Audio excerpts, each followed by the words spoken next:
മാമ്പഴക്കാലം തീരുന്നതിന് മുന്നേ എളുപ്പത്തിലൊരു മാംഗോ ഹൽവ ഉണ്ടാക്കിയാലോ? ഒരു ഇൻസ്റ്റന്റ് മാംഗോ ഹൽവയാണ്. അപ്പോൾ 2 മാങ്ങ എടുത്തു വെച്ചിട്ടുണ്ട്. അധികം നാരുകളൊന്നും ഇല്ലാത്ത നല്ല പഴുത്ത മാങ്ങ എടുക്കാവേ. ഇത് ഏകദേശം ഒരു 2 കപ്പൊക്കെ ഉണ്ടാകും. മിക്സിയുടെ ജാറിൽ ഇട്ടിട്ടുണ്ട്. അത് നല്ല പേസ്റ്റ് പോലെ നമുക്ക് അരച്ചെടുക്കാം. ഇനി നമുക്ക് ഒരു പാനിലേക്ക് ഒഴിച്ചു കൊടുക്കാം. ഇനി മിക്സിയുടെ ജാറിലേക്ക് തന്നെ 1 കപ്പ് വെള്ളം കൂടെ ഒഴിച്ച് കലക്കി അങ്ങ് ഒഴിച്ചു കൊടുക്കാം. ഇതിലേക്ക് നമുക്ക് 1 കപ്പ് വെള്ളമാണ് ഒഴിക്കേണ്ടത്. ഇനി അതിലേക്ക് 1 കപ്പ് പഞ്ചസാര ചേർത്ത് കൊടുക്കാം. ഹൽവയല്ലേ, മധുരം വേണ്ടേ? എന്തായാലും 1 കപ്പ് തന്നെ വേണം. അതിലേക്ക് ഒരു 3 നുള്ള് ഉപ്പ് ചേർത്ത് കൊടുക്കാം. അപ്പോൾ ഒരു 1/4 ടീസ്പൂണിന്റെ പകുതിയൊക്കെ ഉണ്ടാകും. ഇനി അതിന്റെ കൂടെ തന്നെ ഒരു 1.5 ടേബിൾ സ്പൂൺ ചെറുനാരങ്ങ നീരും കൂടെ ചേർത്ത് കൊടുക്കാം. നേരത്തെ ഒരു പുളിരസം വരുമ്പോഴാണ് ഹൽവയ്ക്ക് ടേസ്റ്റ് ഉണ്ടാവുക. ഇനി നമുക്കിതെല്ലാം കൂടെ നന്നായിട്ടൊന്ന് മിക്സ് ആക്കി എടുക്കാം. ഇപ്പോൾ മിക്സ് ആക്കിയിട്ടുണ്ട്. ഇനി അതൊന്ന് തിളച്ച് വരട്ടെ. ആ സമയത്ത് നമുക്കൊരു ബൗളിലേക്ക് 1/2 കപ്പ് കോൺഫ്ലോർ ആണ് ചേർത്ത് കൊടുക്കുന്നത്. അതിലേക്ക് നമുക്കൊരു 1.5 കപ്പൊക്കെ വെള്ളം ഒഴിച്ചു കൊടുക്കാം.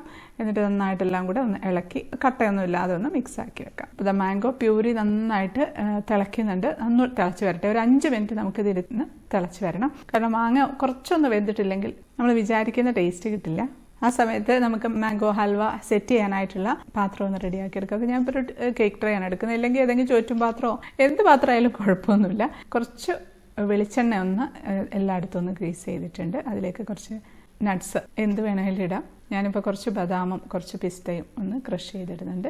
അത് 2-3 ഉണക്കമുന്തിരിയും കൂടെ ഇട്ട് കൊടുക്കാം. ഹൽവയ്ക്ക് ഉണക്കമുന്തിരി നല്ലൊരു കോമ്പിനേഷനാണ്. അതവിടെ ഇരിക്കട്ടെ. അപ്പോൾ ഇതിപ്പോൾ ഒരു 5 മിനിറ്റ് ആയിട്ടോ മാംഗോ പ്യൂരി തിളയ്ക്കുന്നു. ഇനി അതിലേക്ക് നമുക്ക് കോൺഫ്ലവറിൻ്റെ മിക്സ് ഒഴിച്ചു കൊടുക്കണം. എപ്പോഴും എടുക്കുന്ന സമയത്ത് ഒന്നുകൂടെ ഒന്ന് മിക്സ് ആക്കിയിട്ട് ഒഴിക്കാം കേട്ടോ. അത് അടിയിൽ പോയി സെറ്റിൽ ഡൗൺ ആയിട്ടുണ്ടാവും. നമുക്ക് പെട്ടെന്ന് അങ്ങ് ഒഴിച്ച് ഇളക്കി കൊടുക്കാം. ഇതിപ്പോൾ ഒഴിച്ച ഉടനെ കണ്ടിന്യൂസ് ആയിട്ടൊന്ന് ഇളക്കി കൊടുക്കണം കേട്ടോ. ഇല്ലാന്നുണ്ടെങ്കിൽ കോൺഫ്ലോർ എല്ലാം കട്ട പിടിച്ച് പോകും. ഒന്ന് തിളച്ചതിന് ശേഷം നമുക്ക് കണ്ടിന്യൂസ് ആയിട്ട് ഇളക്കിയിട്ടില്ലെങ്കിലും കുഴപ്പമൊന്നുമില്ല. ഇനി ഇതൊന്ന് തിളച്ച് വരുമ്പോഴത്തേക്കും തന്നെ നല്ല പെട്ടെന്ന് തിക്കായിട്ട് വരുവേ. അപ്പോൾ തിക്കായിട്ട് തന്നെ വന്നിട്ടുണ്ട്. അപ്പോൾ അതിൻ്റെ കളറൊക്കെ ഒന്ന് മാറി ഒന്നൊരു ട്രാൻസ്പെറൻറ്റ് കളറിലേക്ക് വരണം. കുറച്ചും കൂടെ തിളയ്ക്കുമ്പോഴത്തേക്കും പിന്നെയും നല്ല കളറ് കൂടി വരുന്നുണ്ട്. നല്ല തിക്കായിട്ട് വരുമ്പോഴത്തേക്കും ഇങ്ങനെ ബബിൾസ് ഒക്കെ കണ്ട ബ്ലും ബ്ലും ബ്ലും എന്ന് പറഞ്ഞ് വരുന്നുണ്ട്. ആ സമയത്ത് നമുക്ക് കുറച്ച് വെളിച്ചെണ്ണ ഒഴിച്ചു കൊടുക്കാം. ഒരു 1/2 ടേബിൾ സ്പൂണൊക്കെ ഒന്ന് ഒഴിച്ചു കൊടുക്കാം. ആദ്യം കുറച്ച് മതി. ഇതിൽ നെയ്യ് ചേർക്കരുത് കേട്ടോ. നെയ്യും മാങ്ങയും കൂടെയുള്ള ആ ഒരു കോമ്പിനേഷനിൽ ആ ഒരു ടേസ്റ്റ് അത്ര നല്ലതായിരിക്കില്ല. വെളിച്ചെണ്ണ എടുക്കുമ്പോഴാണെങ്കിലും നല്ല വെളിച്ചെണ്ണ എടുക്കണം. ഒരുപാട് കാറിയ ഒരു സ്മെല്ലൊക്കെ മാറിയിട്ടുള്ള വെളിച്ചെണ്ണയില്ലേ, അതൊന്നും എടുക്കരുത്. അത് ഒക്കെ നമ്മുടെ ഈ ഹൽവയ്ക്ക് ടേസ്റ്റ് വ്യത്യാസം വരുത്തും. അപ്പോൾ കുറച്ച് സമയം ഒന്നും കൂടെ ഒന്ന് ഇളക്കുമ്പോഴത്തേക്കും പിന്നെയും കുറച്ചും കൂടെ ഒന്ന് തിക്കായിട്ടുണ്ട്. അപ്പോൾ നമുക്ക് ഒരു 1/2 ടേബിൾ സ്പൂൺ വെളിച്ചെണ്ണയും കൂടെ ഒഴിച്ചു കൊടുക്കാം.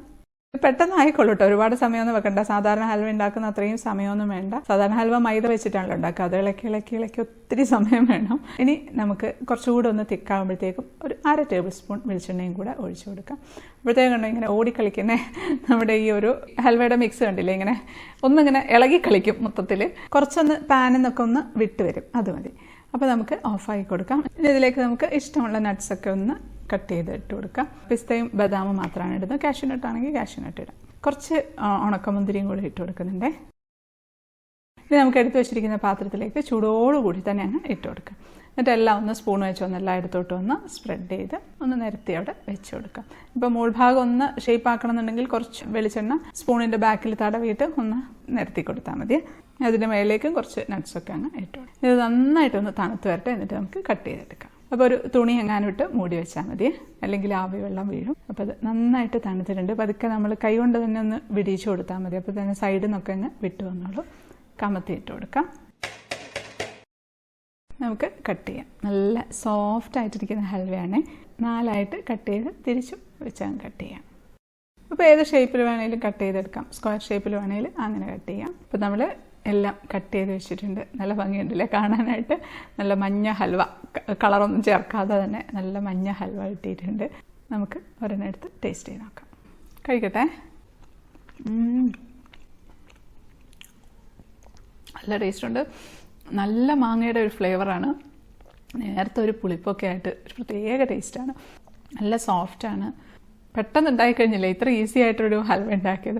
മൈദ ഒക്കെ ചേർത്തുണ്ടാക്കുന്ന കോഴിക്കോടൻ ഹൽവയുടെ അത്രയൊന്നും പ്രതീക്ഷിക്കരുത് കേട്ടോ.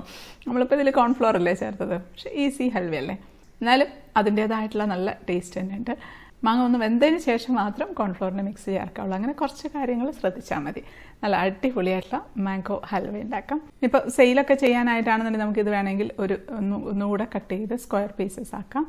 എന്നിട്ട് ഇതുപോലത്തെ ഫുഡൊക്കെ പൊതിയാനുള്ള ക്ലിംഗ് റാപ്പൊക്കെ കിട്ടുമല്ലോ, അപ്പോൾ അതിനകത്ത് ഓരോ പീസസ് ആയിട്ടൊന്ന് പൊതിഞ്ഞതുപോലെ സെയിൽ ചെയ്യാം. ഇതിപ്പോൾ സാധാരണ അലുവ പോലെ കുറേ ദിവസമൊന്നും പുറത്തിരിക്കില്ല കേട്ടോ, 2 ദിവസമൊക്കെ പുറത്ത് വെക്കാം, അല്ലാന്നുണ്ടെങ്കിൽ ഫ്രിഡ്ജിൽ വെച്ചാൽ മതി. അപ്പോൾ ഉണ്ടാക്കി നോക്കിയിട്ട് ഫീഡ്ബാക്ക് അറിയിക്കാൻ മറക്കല്ലേ. അടുത്തൊരു അടിപൊളി റെസിപ്പി ആയിട്ട് കാണാം. അതുവരേക്കും stay happy, stay positive. By.